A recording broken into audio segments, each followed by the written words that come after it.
ഞാൻ അന്നേ പറഞ്ഞതല്ലേ ഇവരൊക്കെ ഇങ്ങനെ ആയിരിക്കുമെന്ന്. കഴിഞ്ഞ ദിവസം പത്മജ വേണുഗോപാല് തൃശ്ശൂരിലെ കോൺഗ്രസ് പ്രവർത്തകരെ, തൃശ്ശൂരിൽ മാത്രമല്ല കേരളത്തിലൊട്ടാകെയുള്ള കോൺഗ്രസ് പ്രവർത്തകരെ അടച്ചാക്ഷേപിച്ചൊരു ഡയലോഗാണത്.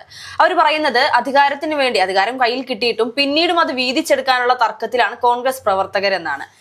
ഇത് യഥാർത്ഥത്തിൽ പത്മജ വേണുഗോപാലിന് പറയാനുള്ള അധികാരം അല്ലെങ്കിൽ അതിനുള്ള എന്ത് അർഹതയാണുള്ളത് എന്നതാണ് വലിയൊരു ചോദ്യം. അല്ല, പത്മജ വേണുഗോപാലിനെ സംബന്ധിച്ച് നമ്മൾ നോക്കിക്കഴിഞ്ഞാല് കെ കരുണാകരന്റെ മകളാണ്.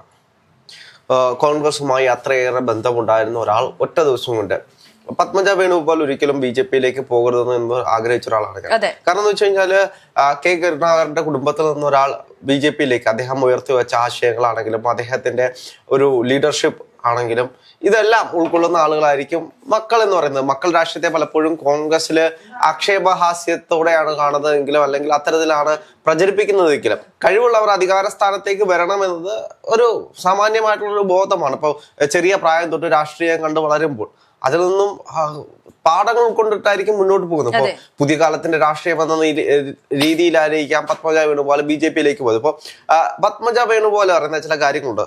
ഇപ്പോൾ കോൺഗ്രസ് ഇപ്പോൾ കൊച്ചിയിലാണെങ്കിലും അല്ലെങ്കിൽ തൃശ്ശൂരാണെങ്കിലും എവിടെയാണെങ്കിലും ഈ മേയർ സ്ഥാനത്തിന് വേണ്ടി അങ്ങോട്ടും ഇങ്ങോട്ടും വഴക്കുണ്ടാക്കുന്നതും പ്രശ്നങ്ങൾ ഉണ്ടാക്കുന്നതും അടിയും പിടിയും നടത്തുന്നത് നമ്മൾ സ്ഥിരം ഇപ്പം പത്രമാധ്യമങ്ങളിലൂടെ കണ്ടുകൊണ്ടിരിക്കുന്ന വാർത്തയാണ്.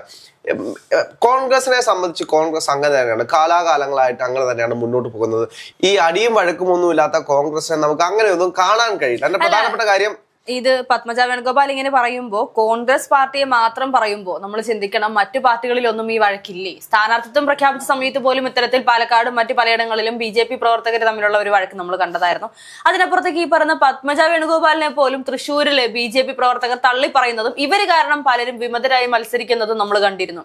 മറ്റു പാർട്ടിയിൽ നിന്നും വന്ന് BJP-ക്കകത്തേക്ക് വന്നിട്ട് തന്റെ സ്വാധീനം ഉപയോഗിച്ച് വീണ്ടും കോൺഗ്രസിൽ നിന്നും വന്ന വേറൊരു വ്യക്തിയെ സ്ഥാനാർത്ഥിയാക്കുന്നു. പത്മജയുടെ ഇഷ്ടത്തിനാണ് BJP പ്രവർത്തിക്കുന്നത് എന്നൊക്കെ പറഞ്ഞ് വലിയ വിമർശനങ്ങൾ പത്മജക്കെതിരെ ഉണ്ടായിരുന്നു എന്നുള്ളതാണ്.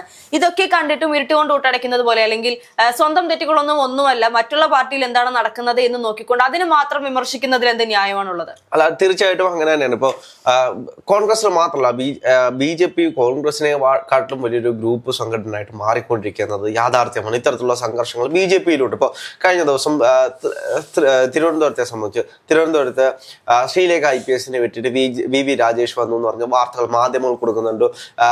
ശ്രീലേഖ IPS മാറി നിൽക്കുന്നു അല്ലെങ്കിൽ അത്തരത്തിലുള്ള വാർത്തകൾ മാധ്യമങ്ങൾ കൊടുക്കുന്നുണ്ട്. പല വാർത്തകളും മാധ്യമ അജണ്ടകളോടെ പോകുന്ന വാർത്തകളാണ്.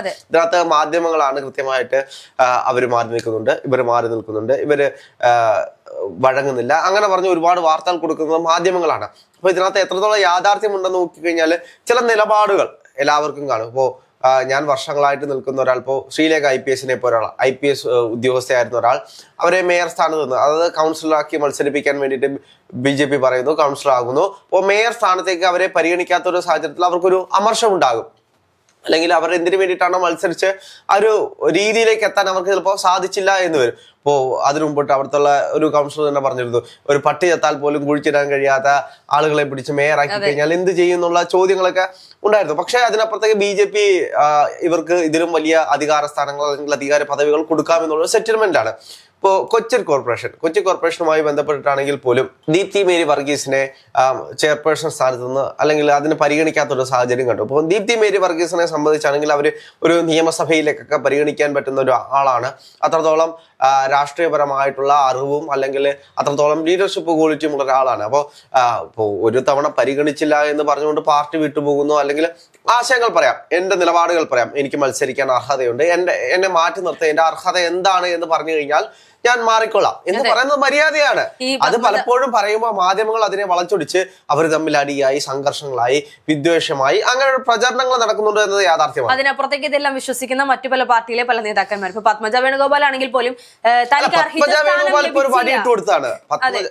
ഈ നമ്മൾ എപ്പോഴും നോക്കിക്കഴിഞ്ഞാൽ രാഷ്ട്രീയത്തിൽ ഇപ്പുറത്തിരിക്കുന്ന പാർട്ടികൾ ഓരോ സാധനങ്ങൾ ഇട്ടുകൊടുക്കും. ഇപ്പൊ ശബരിമല വിഷയവുമായി ബന്ധപ്പെട്ട് വാസുവിനെയും പത്മകുമാറിനെയും പിടിച്ച സമയത്ത് പ്രതിരോധിക്കാൻ ഇല്ലാതെ നടന്നൊരു സമയത്താണ് രമേശ് ചെന്നിത്തല ഒരു വിഷയം കൊണ്ടുവരുന്നത്.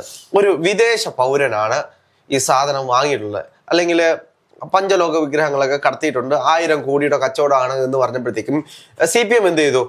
CPM സോണിയാഗാന്ധിയും പോറ്റിയുമായിട്ട് നിൽക്കുന്ന ഒരു ഫോട്ടോ ഇട്ടു. അതിന്റെ പിന്നാലെ കോൺഗ്രസ് എന്ത് ചെയ്തു? മുഖ്യമന്ത്രിയും പോറ്റിയുമായിട്ട് ഉണ്ണികൃഷ്ണൻ പോറ്റിയായിട്ട് നിൽക്കുന്ന ഫോട്ടോ ഇട്ടു. അപ്പൊ ഉണ്ണികൃഷ്ണൻ പോറ്റിയായിട്ട് നിൽക്കുന്ന ഫോട്ടോ ആണ് എന്നാണ് CPM പറയുന്നത്. അപ്പൊ അതിനെതിരെ ഫോട്ടോ ഇട്ട ആൾക്കെതിരെ കേസെടുക്കുന്ന ഒരു സാഹചര്യം ഉണ്ടായി. പക്ഷെ ഇന്ന് രാവിലെ തൊട്ട് സോഷ്യൽ മീഡിയയിൽ ഞാൻ നോക്കുമ്പോൾ പിണറായി വിജയനും പോറ്റിയും തമ്മിൽ താക്കോൽ കൊടുക്കുന്നതൊക്കെ വീഡിയോ അത് ആ ഫോട്ടോയുടെ വീഡിയോ ഒക്കെ വെളിയിലേക്ക് പോകുന്നുണ്ട്. അപ്പൊ എത്ര ആണ് എന്ന് പറഞ്ഞു കഴിഞ്ഞാൽ ഇപ്പോ CPM സംബന്ധിച്ച് CPM അതൊന്നും പ്രതിരോധിക്കാൻ കഴിയില്ല. കാരണം പത്മകുമാറും വാസവും പാർട്ടിയിലുള്ള കാലത്തോളം ഇത്തരത്തിലുള്ള ഏത് പടം വന്നു കഴിഞ്ഞാലും CPM വെട്ടിലാക്കുമെന്നത് യാഥാർത്ഥ്യമാണ്. ഇപ്പൊ കോൺഗ്രസിനെ സംബന്ധിച്ച് കോൺഗ്രസ് ആണിപ്പോ രമേശ് ചെന്നിത്തലയാണ് ഈ കാര്യങ്ങളെല്ലാം വെളിയിൽ കൊണ്ടുവന്നിട്ടുള്ളത്. ഇത് ചെറിയൊരു സ്വർണ്ണപ്പാളി മോഷണം പോയതുമായി ബന്ധപ്പെട്ടൊരു കേസാണ് എന്ന് പറഞ്ഞിരിക്കുന്ന സമയത്താണ് ഇതിനെ വഴിമാറ്റി വലിയൊരു ചർച്ചയാക്കി. തനിക്കറിയാവുന്ന ഒരു വിദേശ കോടീശ്വരൻ പറഞ്ഞത് ഡി മണി എന്ന് പറയുന്ന അയാളാണ് ഇതിന് തട്ടിപ്പിന് കൂടുതൽ, അതായത് അയാളാണ് പഞ്ചലോക വിഗ്രഹങ്ങൾ വാങ്ങിച്ചിട്ടുള്ളത്, 1000 കോടിയുടെ ഡീലാണ് എന്ന് പറയുന്ന രീതിയിലേക്ക് പോയത്. ഒന്ന് ആലോചിച്ച് നോക്കൂ. ഇപ്പോ അദ്ദേഹത്തിനെ പറ്റി പോലീസ് അന്വേഷണ സമയത്ത് അദ്ദേഹത്തിന് ഒരുപാട് പേരുണ്ട്. ദാവൂദ് മണി, ക്രിസ്റ്റൽ മണി, അങ്ങനെ ഡയമണ്ട് മണി. അദ്ദേഹം പറയുന്ന കുറെ കാര്യങ്ങൾ, ഒരുപാട് പേരുകളുള്ള ഒരാളാണ്. അദ്ദേഹം പറയുന്നത് അദ്ദേഹം ഒരു റിയൽ എസ്റ്റേറ്റ് ഒരാൾ മാത്രമാണ്, വസ്തു വിൽക്കുക വാങ്ങുക ഇതൊക്കെയാണ് തന്റെ പണി എന്നാണ് അദ്ദേഹം പറയുന്നത്. എന്ത് തന്നെയാണെങ്കിലും അത് വലിയൊരു രീതിയിലുള്ള ചർച്ചയിലേക്ക് കൊണ്ടുപോയി.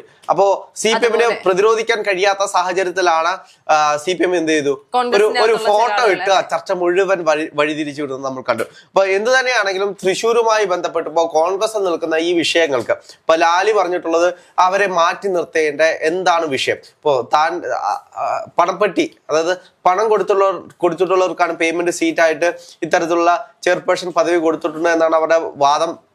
കോൺഗ്രസ് ആ സമയത്ത് എന്ത് ചെയ്തു, അവരെ സസ്പെൻഡ് ചെയ്യുന്ന രീതിയിലേക്ക് പോയപ്പോഴാണ് അവർ പറഞ്ഞത് ഞാൻ എന്താണെങ്കിലും ഇനി KPCCയിലാണെങ്കിലും ACCയിലാണെങ്കിലും ഞാൻ പരാതിയുമായിട്ട് പോകത്തില്ല, എന്നെ വിളിച്ചിരുത്തി സംസാരിക്കണമെന്നാണ് ലാലി പറഞ്ഞിട്ടുള്ളത്. അപ്പോ കോൺഗ്രസ് ആണ്, വിഷയങ്ങൾ ഉണ്ടാവും, സ്വാഭാവികമാണ്, ചർച്ച ചെയ്ത് തീരുമാനിക്കുക. കാരണം ജനാധിപത്യം എന്ന് പറയുന്നതാണല്ലോ എല്ലാവരുടെയും നിലപാടുകൾ ഇവരൊക്കെ തന്നെയും ഇത്തരത്തിൽ കോൺഗ്രസിനകത്തുള്ള ഈ പ്രശ്നങ്ങളൊക്കെ ഉയർത്തി കാണിക്കുമ്പോൾ നമ്മൾ ചിന്തിക്കണം, തദ്ദേശ തെരഞ്ഞെടുപ്പിന് മുൻപും ഇത്തരത്തിൽ ഒരുപാട് പ്രശ്നങ്ങൾ മാധ്യമങ്ങൾ വഴിയും അല്ലെങ്കിൽ മറ്റു പാർട്ടികളും ജനങ്ങൾക്കുള്ളിലേക്ക് കുത്തി നിറക്കാൻ ശ്രമിച്ചിരുന്നു. കോൺഗ്രസിനകത്ത് എപ്പോഴും വഴക്കാണ്. പക്ഷെ എന്നിട്ടും ആ വഴക്കിനിടയ്ക്കും അവർ വിജയിച്ചു കയറി എന്നുള്ളത് നമ്മൾ ശ്രദ്ധിക്കേണ്ട ഒരു കാര്യം തന്നെയാണ്. ഇപ്പൊ ഈ അല്ല, തൃശ്ശൂരുമായി ബന്ധപ്പെട്ട് ഇപ്പോ പത്മജ വേണുഗോപാൽ പറഞ്ഞിട്ടുള്ളത്, താൻ പറഞ്ഞിട്ടുള്ള ആരോപണങ്ങളൊക്കെയാണ് ശരി. താൻ പറഞ്ഞിട്ടുള്ള ചില കോക്കസുകളുണ്ട്.